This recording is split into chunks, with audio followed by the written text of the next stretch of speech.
while you're working from home. Everyone is doing it right now, so how can you do it the most effectively? All that and more here on Women Conquer Business.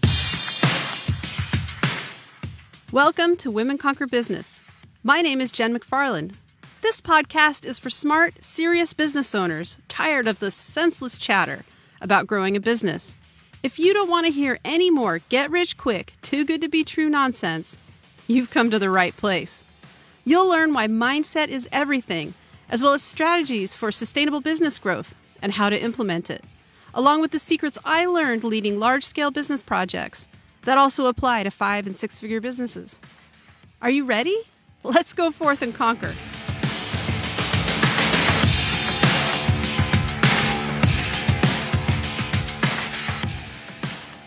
Welcome back to the show. Before we get started talking too much about how to structure your day while working from home, one of the most important things that we can acknowledge right now is that we're living in unprecedented times. Nobody actually knows the best way to work from home during a pandemic. At least not anybody who's alive. And honestly, back in 1918, when we had our last big pandemic, things were a lot different then. So I think that we have to acknowledge that. I think the other thing that we need to acknowledge in all of this is that because it's such an unprecedented time, many of the old ways that we've always done things, they're not going to work anymore. It's not valid. It's not valid to say, have this like crazy hustle culture, I'm going to work all the time approach to things. And if you're a supervisor or a boss, it's also unlikely that the people reporting to you are going to be anywhere near as productive as they've been in the past. And the reason for that is very simple. It's impossible to concentrate right now, or at least impossible to concentrate as much as people are used to. And a lot of that is because we are living in such a big time of uncertainty. So we have to kind of set the platform in those ways. We have to manage our expectations, not only for other people, but also for ourselves. And that has to be a big backdrop and foundation to this whole conversation around how to structure our day. Which is to say, you can't structure your day the way that you did, 3 months ago, because that structure just doesn't work anymore.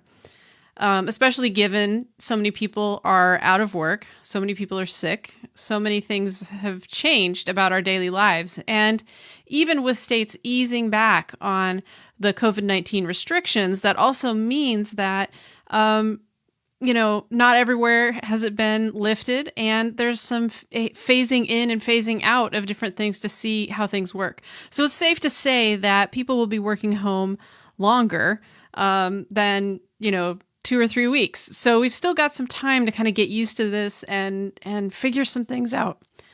So when I talk to people about their goals and about their leadership and trying to get some things done, we're just trying to implement the right projects at the right time.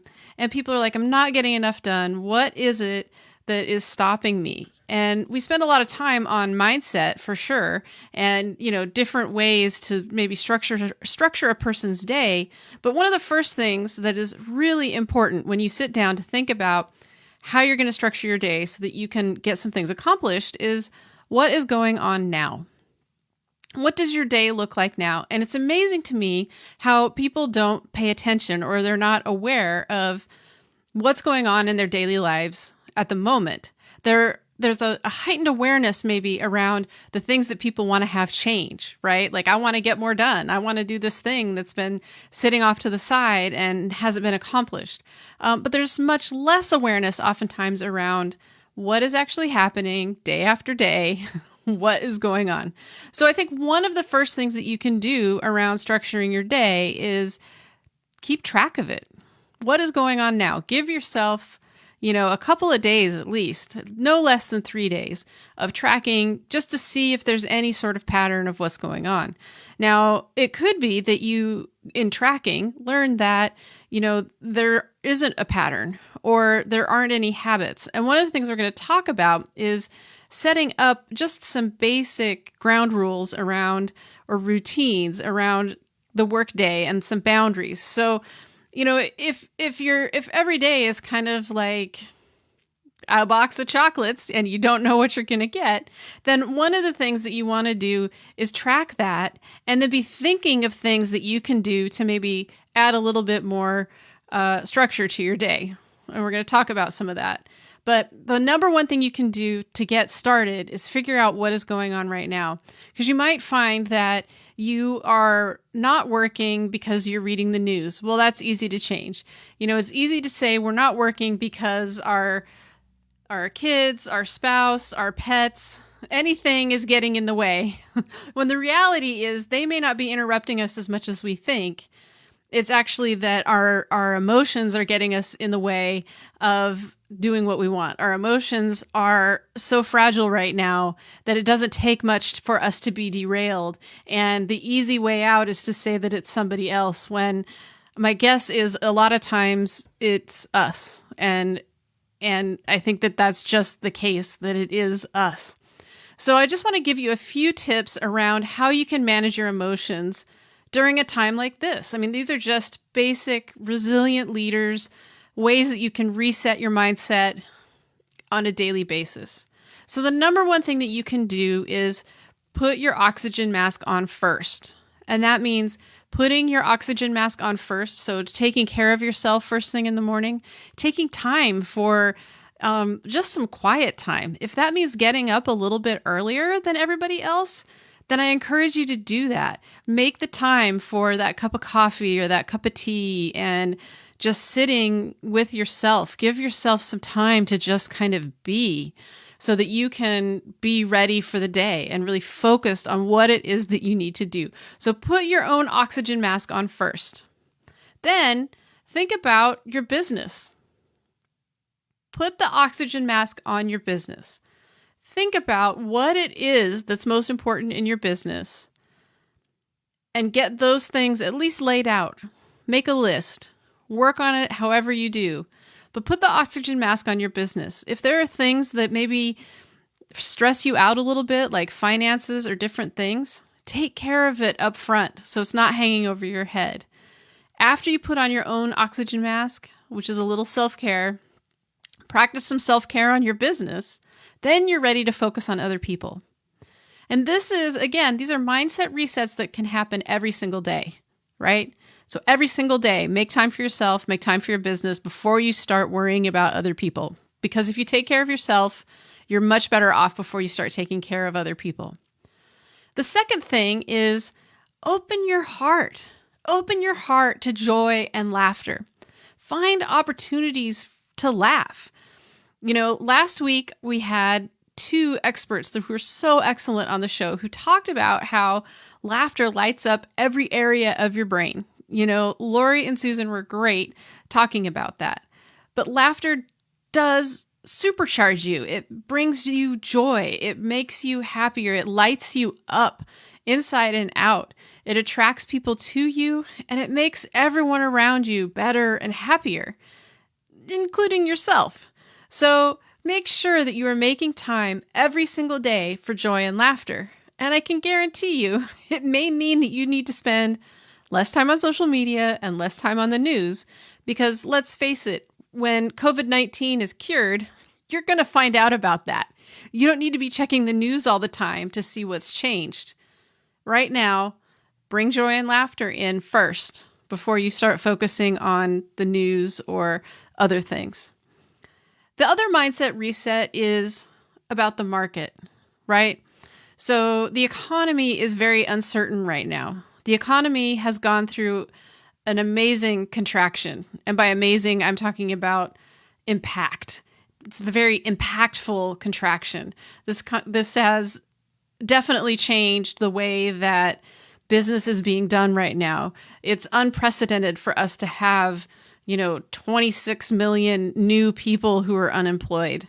It's unprecedented to have everybody working from home and so many people who can't work at all.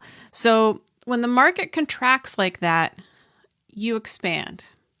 And what that means is you need to be more expansive in your thinking. You need to be more expansive in your doing. You need to be more expansive in who you're willing to meet, because that is what opens the doors to possibility. And it prevents you from ruminating on all of the minutia.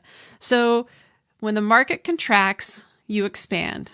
You think bigger. You open yourself up to possibilities. You dream.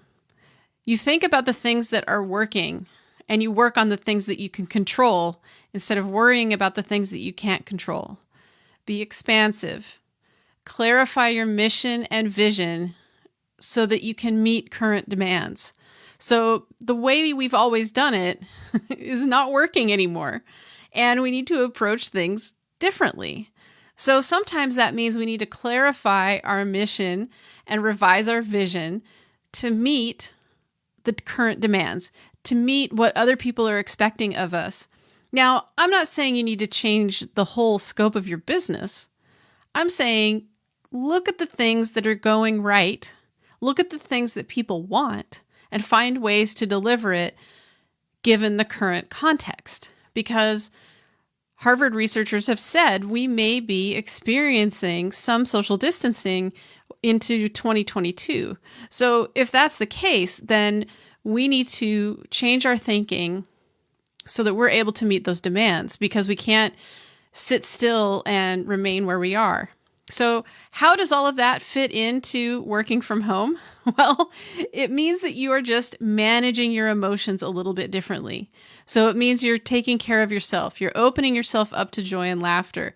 You're thinking about what is going on that you can't control, like the market, and you're managing your emotions around it. So instead of ruminating on the little things, you're thinking bigger. You're thinking about how you can help people and meet them where they're at. See, these things are ways that you can manage your emotions. These things are ways that you can be more successful in your thinking and honestly more tuned in to what it is that you need to do in the time that you have to actually be at least somewhat productive in your work from home. See, managing your emotions may be the most important thing that you do to help you work, because when you dial that in, then sometimes it doesn't matter what is going on around you, and you can stop and start a lot easier, if that makes sense. So think about a time when you've been like really focused and you can work in that loud coffee shop and nothing's going to stop you. Our emotions are part of what makes us more resilient or more fragile. So now you have to give yourself extra time and extra space to build up that resilience so that you can be a better and more effective person working from home. So there are a lot of other things that you can do to really make your structure your day around working from home. There are a lot of things that you can do to make it more fun, more effective. So here are a few things that you can do. So the first thing you can do is have a dedicated workspace. Ideally, you would have an office with a door, something that you can close or a way that you can clear out distractions. Now, I know that that isn't the case for everybody. And I know, as someone who has a dedicated workspace with a door, that people still like to come in and dogs still like to make sure that they get to come in. And then all of the distractions are right there. But you can have like a dedicated area, or you can find ways around it. Like maybe it's not an office. Maybe it is just a dedicated space and everybody knows that, you know, when you're in that place, not to bother you. That's ideally. If that isn't the case, then you need to set up some boundaries around work time. So it's setting up boundaries not only of this is the start time and this is the end time, but it's also the ground rules around this is what happens when we're working, and this is what happens when we're not working. Now, all bets are off if you have to do homeschool, because if you're schooling your kids right now, in addition to working from home, everything might be a little bit topsy-turvy. But you need to find a way to carve out some boundaries and some ground rules, and ideally a dedicated workspace where you can say, when I'm in this place, even if it's doesn't have a door or anything, you need to find a way to, indicate to people that now is not a time to be interrupted, if at all possible. And here are the times when you can interrupt me. These things are all very helpful for other people because everybody likes to have a little bit of structure. Like, think about if you've ever had a pet, like a dog. If you don't train your dog, then they're just all over the place and they don't know what it is that's expected of them. So they just do whatever they want. The same is true for all of us, and including ourselves. If we don't set up any boundaries around when we start working and when we stop working, then we're always saying, well, I'll get to it later because I'm just working all the time. And then you end up wearing yourself out, grinding yourself down, and you're less productive because you've blurred all the lines about when work starts and when work stops. If you don't have any ground rules around whether or not it's acceptable for you to be on social media during work time, then you might be on social media a lot during work time.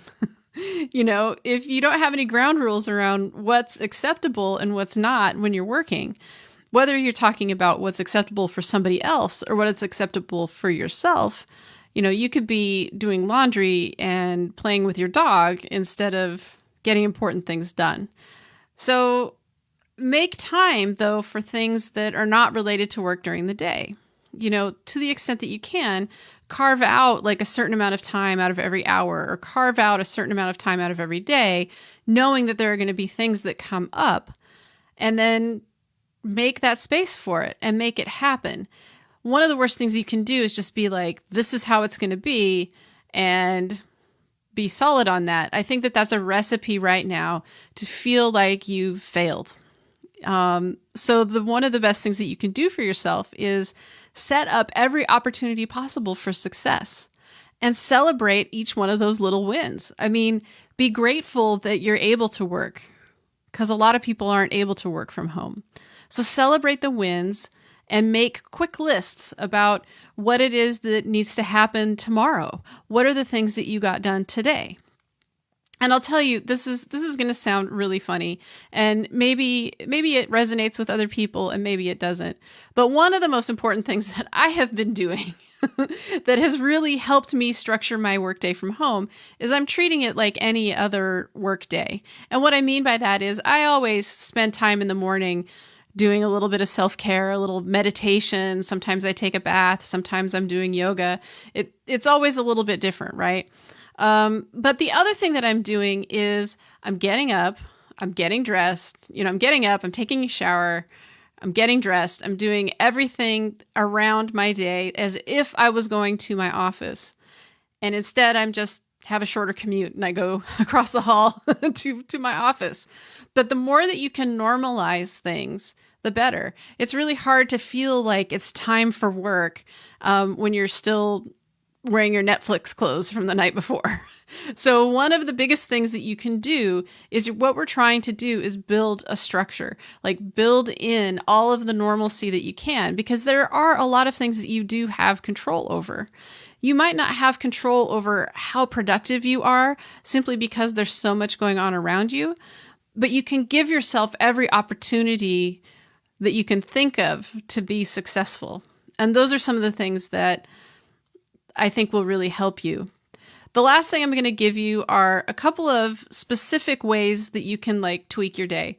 One is through some deep work. So it means clearing out all distractions. You can use apps like Freedom, or you can use all kinds of tools to kind of block out all of the distractions, all of the websites, everything that can make it harder for you to be successful. And then carve out, a couple of hours dedicated to one task.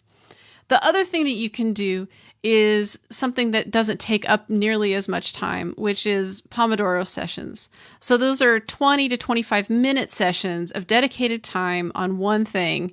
And then you take a 5 or 15 minute break in between, and then you get back to those sessions. But again, these are sessions much like deep work where you are not doing anything else. So you're focused on one task for 20 minutes or one task for 25 minutes, and you're just doing everything in your power to get that one thing done.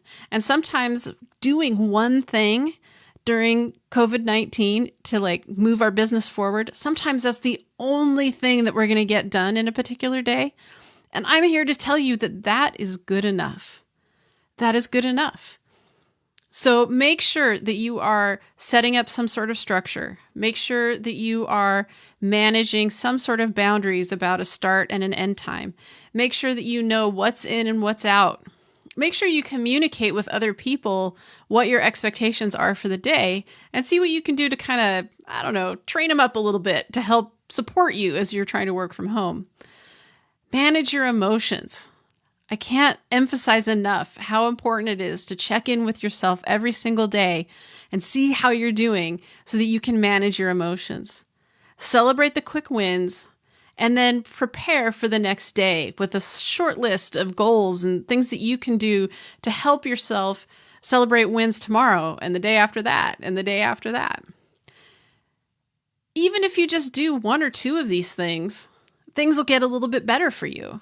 And before you know it, you might be a pro at this whole working from home thing and it might not be so bad.